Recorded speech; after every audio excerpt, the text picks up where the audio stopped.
Okey, Assalamualaikum dan salam sejahtera buat semua. InsyaAllah hari ini saya akan sharekan ya sedikit perkongsian mengenai batuk berdarah ya, apa yang kita perlu tahu ya. Okey, saya akan buat screen share sekarang. InsyaAllah harapan saya semoga screen share ini berjaya ya mengenai batuk berdarah. Okey, jadi mungkin boleh netizen sharekan sama ada clear ataupun tidak ya slide kita ini. Saya akan cuba lihat juga aplikasi Facebook Live di Facebook untuk melihat bagaimana pandangan netizen tentang tentang slide presentation saya. Okey, jadi mungkin netizen boleh tolong kongsikan sama ada clear ataupun tidak. Sekarang bagaimana? Adakah sudah clear ataupun belum clear? Adakah anda nampak skrin yang saya sharekan? Rasanya insya-Allah nampak ya. Saya cuba lihat. Okey. Nampaknya sudah nampak, alhamdulillah. Okey, clear. Alright, terima kasih ya. Okey, Okey, jadi batuk berdarah, apa yang perlu anda tahu ya? Jadi kalau kita lihat ya, penyakit batuk berdarah agak kerap berlaku di kalangan masyarakat kita ya. Kebanyakannya saya melihat pesakit-pesakit yang datang ke hospital ya dengan masalah batuk berdarah ya. Mereka mempunyai masalah-masalah lain, contohnya mereka kebiasaannya mempunyai masalah TB ya, masalah bronkiektasis ya. Okey, jadi sebelum kita teruskan, saya ingin jelaskan dengan lebih mendalam apakah yang dimaksudkan dengan batuk berdarah itu sendiri ya. Jadi batuk berdarah ialah satu kondisi ataupun keadaan di mana apabila pesakit batuk ya terdapat darah di dalam batuk mereka ya. Jadi kita boleh klasifikasikan ya serius ataupun tidak penyakit batuk berdarah ini berdasarkan amount ataupun jumlah darah yang terdapat di dalam batuk mereka ya. Ada banyak publication ataupun research ya ataupun kajian dan penerbitan yang menerangkan mengenai betapa seriusnya batuk berdarah ini ya. Jadi dari segi klasifikasi ataupun penjenisan, ada berapa jenis batuk berdarah. Okey, jadi ada penyelidikan yang mengklasifikasikan batuk darah ini pada mild, moderate, severe dan life threatening ya. Bererti yang jenis tidak berapa serius, sederhana dan serius dan yang boleh mengancam nyawa ya. Okey, jadi sebenarnya bergantung kepada jumlah darah yang terdapat dalam batuk tersebut ya. Tetapi secara kasarnya kajian atau penerbitan ini mencadangkan ya sekiranya darah anda yang terdapat dalam batuk itu adalah kurang daripada 50 ml ya dalam masa 24 jam itu dikira sebagai mild ataupun rendah ya, berisiko rendah. Dan moderate ialah sekitar 50 hingga 200 ml dalam masa 24 jam, berarti dalam satu cawan begitu ya. Dan severe ya, lebih daripada 200 ml, maksudnya lebih daripada satu cawan anda batuk berdarah ya, itu adalah kira serious ya, major. Dan massive berarti lebih daripada 600 ml dalam masa 24 jam ya. Tetapi sebenarnya yang paling kita risau ialah apabila batuk berdarah itu berkaitan dengan oksigen anda ya. Apabila batuk darah berlaku kemudian anda batuk itu tersekat di paru-paru menyebabkan paru-paru tidak boleh menukar oksigen dengan karbon dioksida dengan lancar ya. Jadi ketika itu berlaku ya, ketika pernafasan anda terjejas ya, kadar oksigen anda menurun, ketika itulah nyawa anda sebenarnya sedang terancam ya. Okey. Line tak cantik daripada semalam ya. Oh maaf, mungkin kerana wifi di sini tidak berapa cantik ya. Namun begitu saya akan cuba untuk teruskan perbincangan kita. Jadi ini adalah punca-punca batuk berdarah ya. Jadi kita ada mnemonik ataupun punca-punca yang kita boleh lihat ya. Antara puncanya ialah bronkitis ya ataupun radang bronkus ya, dan kita boleh melihat bronkiektasis ataupun masalah paru-paru berparut ya. Aspergilloma ya, jangkitan kulat di paru-paru ya, dan tumor ketumbuhan di paru-paru ya, tuberkulosis, jangkitan TB ya, lung abscess ya, paru-paru bernanah ya, emboli ataupun darah beku di paru-paru ya, coagulopathy berarti masalah kecairan darah yang tidak normal ya, autoimmune disorder ya, masalah immunity ya, AV malformation ya, di mana salur darah yang tidak normal strukturnya ya, dan juga alveolar hemorrhage, pendarahan di alveolus di paru-paru ya, mitral stenosis ya, di mana injap mitral mengeras ya, jadi menyebabkan itu juga boleh menyebabkan batuk berdarah, dan pneumonia, jangkitan kuman di paru-paru, pneumonia juga boleh menyebabkan masalah batuk berdarah ya. Okey.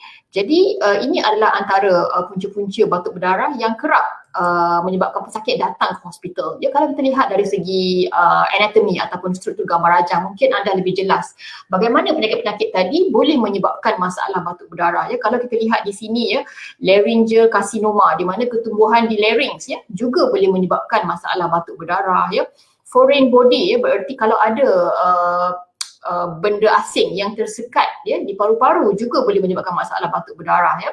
Tuberculosis atau penyakit TB ya, di mana mereka boleh ada cavity ataupun lubang di paru-paru, biasanya di bahagian atas ya.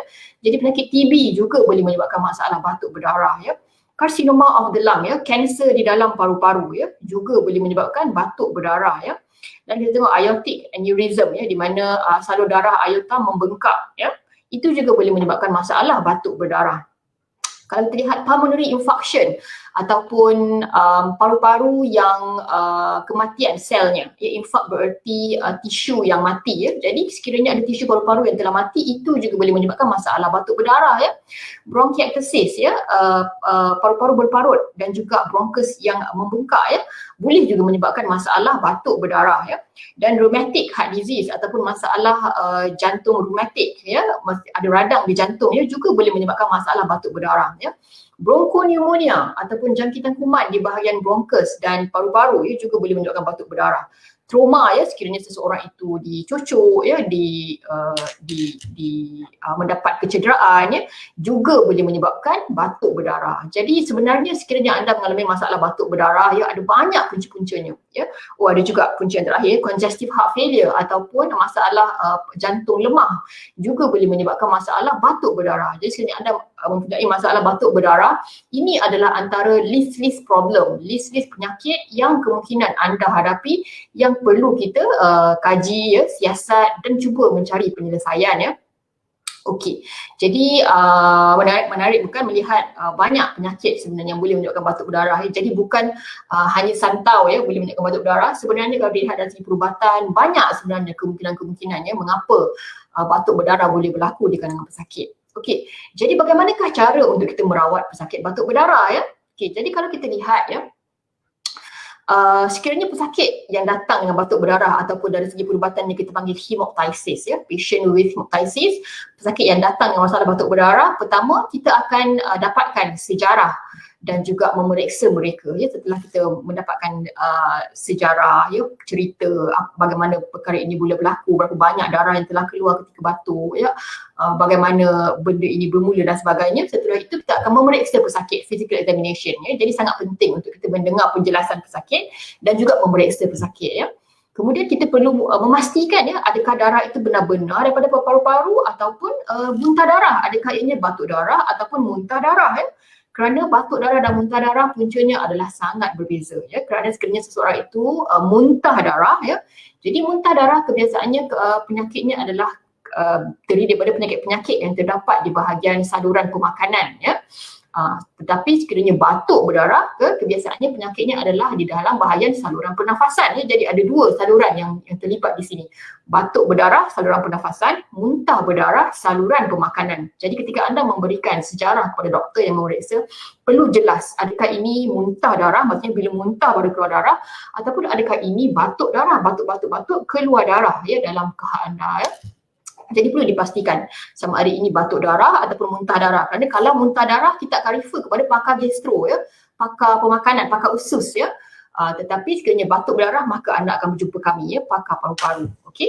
Jadi setelah itu kita perlu memastikan ya, adakah berapa teruk perdarahan yang berlaku ketika batuk berdarah tersebut. Adakah mild, moderate ataupun massive ya, seperti yang saya telah jelaskan tadi ya. Kriterianya bergantung pada berapa banyak batuk darah yang telah anda hasilkan. Adakah 1 cawan, 2 cawan, 3 cawan, setengah cawan ya. Jadi kita anggap 1 cawan itu lebih kurang dalam 200 ke 250 mil ya. Kalau kurang daripada 1 cawan itu mungkin mild ya. Kalau 1 cawan mungkin moderate. Kalau lebih daripada 2-3 cawan itu adalah massive ya. Secara kasarnya begitulah kita ingin menentukan bagaimana tahap seriusnya penyakit batuk berdarah anda. Okay. Setelah itu untuk pesakit yang ada mild, kita lihat adakah mereka ini mempunyai risiko ya, adakah mereka ini pesakit TB, adakah mereka ini pesakit kanser paru-paru, adakah mereka ini pesakit yang mempunyai masalah-masalah yang tertulis tadi ya. Jadi adakah ini adalah pneumonia ataupun jangkitan kuman ya? Jadi sekiranya ini adalah pneumonia, jadi kita akan treat the underlying infection ya. Kita perlu memberikan antibiotik yang sesuai ya untuk merawat jangkitan kuman paru-paru pneumonia tadi, okey. Dan sekiranya ia adalah sekiranya pesakit mempunyai risiko ya ataupun telah berlaku pendarahan sebelum ini ya, jadi kita akan segera melakukan CT scan ya. Kita akan arahkan pesakit untuk pergi membuat CT scan ya, ataupun bronkoskopi ya, dan kita akan cuba merawat penyakit yang terlibat ya. Sekiranya TB, kita akan memberikan ubat TB. Sekiranya kanser, dan kita mungkin perlu merujuk kepada pakar kanser ya. Okey, sekiranya ia adalah moderate ya, bermaksud lebih daripada 250 hingga 200 mil ya. Jadi kita perlu segera buat x-ray, kita perlu cek darah, perlu cek kecairan darah ya, perlu cek juga buah pinggang ya. Seterusnya kita buat scan dan juga bronkoskopi dan merawat penyakit seperti yang ditunjukkan oleh ujian tadi. Okey. Sekiranya masif ya, berarti banyak sangat batuk dia ya, bercawan-cawan ya. Jadi yang paling penting kita perlu secure airway. Di sinilah ketika kita perlukan bantuan pakar bius untuk memasukkan tiub ke dalam paru-paru mereka. Kita akan pengsankan pesakit, berikan mereka ubat tidur, mereka tidur. Jadi kita boleh securekan airway, stabilkan pernafasan mereka dengan mesin ventilator ya, untuk memastikan darah yang dibatukkan tadi tidak menyekat fungsi pernafasan di paru-paru. Okey. Jadi kita akan teruskan memelihara saluran pernafasan anda tadi ya, sehinggalah pendarahan itu berhenti ya. Sekiranya pendarahan itu terus berlaku, jadi kita akan refer kepada pakar radiologis untuk membuat embolization ataupun refer kepada pakar bedah untuk membuat resection ya. Dan ini adalah method ataupun algoritma yang kita akan lakukan ya. Sekiranya pesakit datang dengan masalah batuk berdarah ya. Jadi sebab itu anda lihat ada pesakit batuk berdarah yang kita kata terutamanya pesakit yang bronkiectasis, di mana mereka memang setiap hari ada batuk darah tetapi hanya sedikit. Jadi kebiasaannya kita kata okey tak apa, boleh balik rumah dan boleh makan ubat tablet ni untuk berhentikan pendarahan ya. Tetapi ada pesakit yang kata tak boleh balik rumah, kamu kena tunggu di hospital. Jadi kita perlu masukkan ke ward, kita perlu menyiasat ya. Jadi bergantung kepada jenis batuk berdarah tersebut, adakah mild, moderate ataupun massive ya, untuk kita tentukan apakah penyiasatan yang seterusnya, apakah rawatan seterusnya yang boleh kita lakukan. Okey, seperti yang saya ceritakan sebentar tadi ya, bronkoskopi adalah antara rawatan batuk berdarah yang kita lakukan ya, di mana sekiranya kita lakukan bronkoskopi ini, kita boleh melihat apa yang berlaku di bahagian dalam paru-paru anda, di bahagian dalam saluran pernafasan anda ya. Sekiranya kita melihat ada kecederaan ataupun ada kanser yang mengeluarkan darah dengan banyaknya ya, banyak prosedur yang kita boleh lakukan untuk berhentikan pendarahan tersebut melalui bronkoskopi ini ya. Kita boleh berikan tenaga haba ya, kita boleh cuba berhentikan pendarahan dengan memberikan ubat adrenalin ya, untuk berhentikan pendarahan yang terdapat di dalam paru-paru ya. Jadi itu adalah bronkoskopi yang biasanya dilakukan oleh pakar paru-paru ya. Jadi bronkoskopi adalah antara rawatan untuk pesakit yang mengalami masalah batuk berdarah. Okey. Selain itu, kita ada bronchial artery embolization, di mana prosedur ini dijalankan oleh pakar radiologi. Ya, pakar radiologi akan membuat scan dan setelah itu mengenal pasti salur darah mana yang pecah, salur darah mana yang perlu dibaiki, dirawat ya, kerana kebanyakan masalah batuk berdarah ini berlaku kerana salur darah di paru-paru pecah ataupun salur darah mengalami masalah. Ya, jadi kebiasaannya pakar radiologi tadi boleh menyumbat ataupun boleh memberhentikan pendarahan daripada salur darah yang terlibat, dan prosedur ini dijalankan oleh pakar radiologi.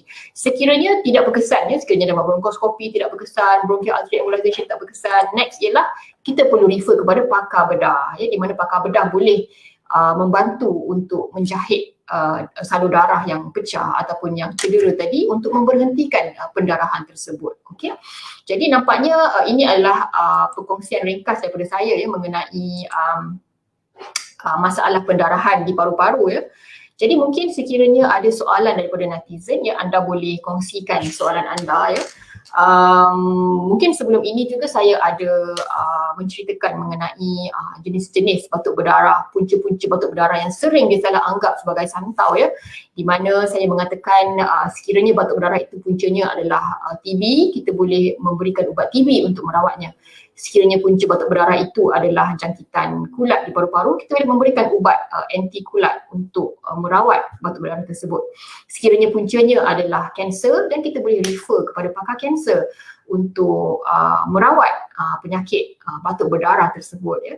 Okey, jadi saya pernah berjumpa ya dengan pesakit yang masih muda ya, macam awal 20-an batuk berdarah ya. Apabila mereka batuk berdarah, keluarga mereka merasakan ini adalah santau, jadi segera berjumpa bomoh ya.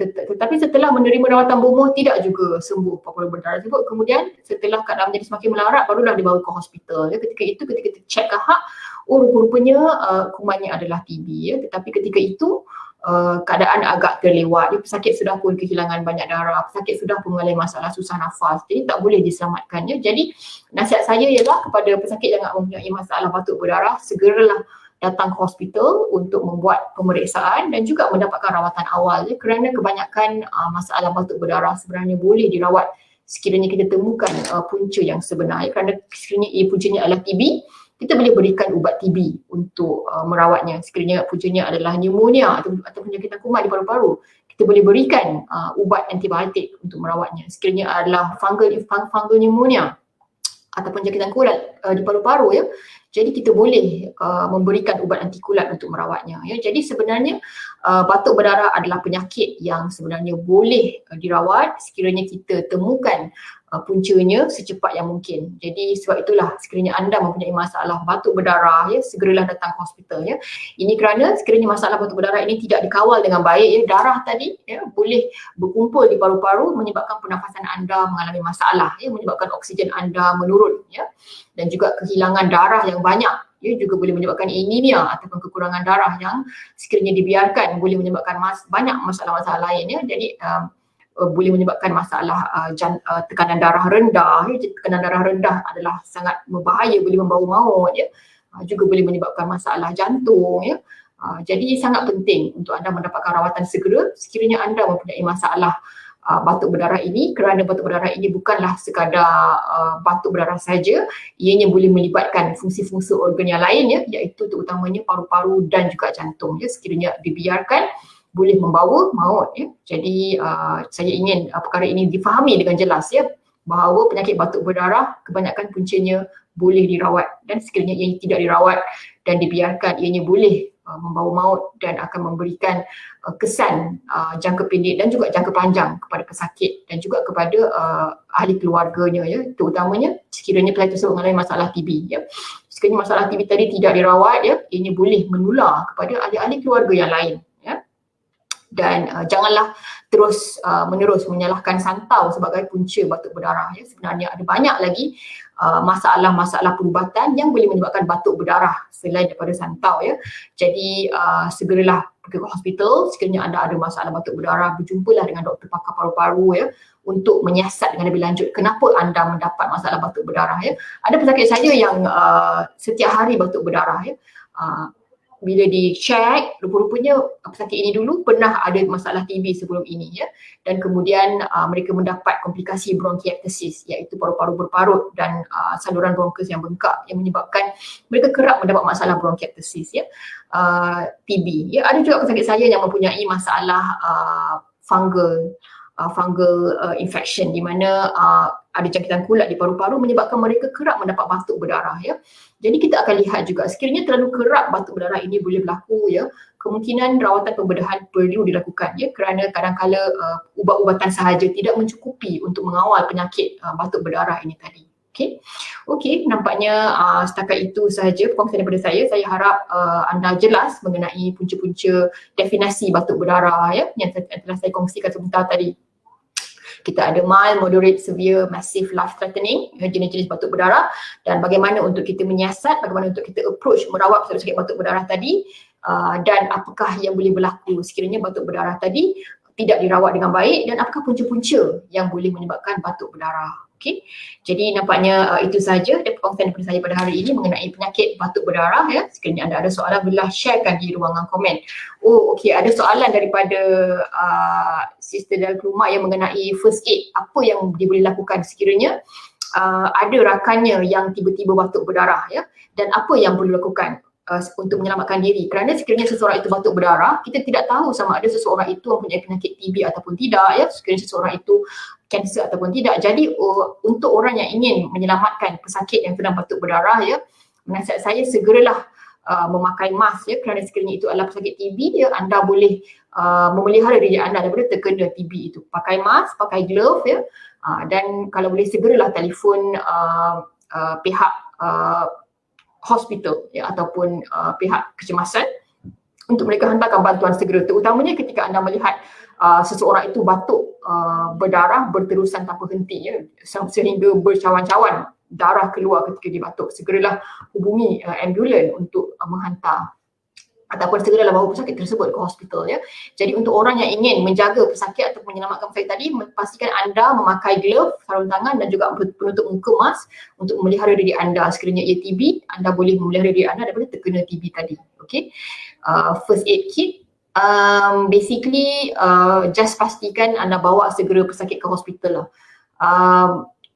Kerana pesakit masih lagi bernafas, jadi anda tidak perlu melakukan apa-apa CPR ataupun rawatan mulut ke mulut dan sebagainya, tidak perlu ya.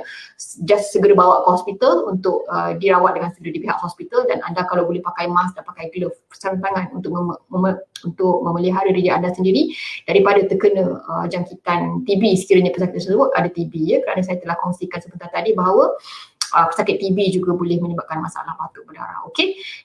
Semoga anda akan mendapat manfaat. Kita jumpa lagi esok. Esok kita ada perkongsian yang menarik ya dengan Dr. Adrian Wong ya, pakar bius yang sedang bertugas di King's Hospital London. Mereka akan kongsikan mengenai COVID-19 update daripada UK esok. Jumpa anda esok. Sekian. Assalamualaikum warahmatullahi wabarakatuh.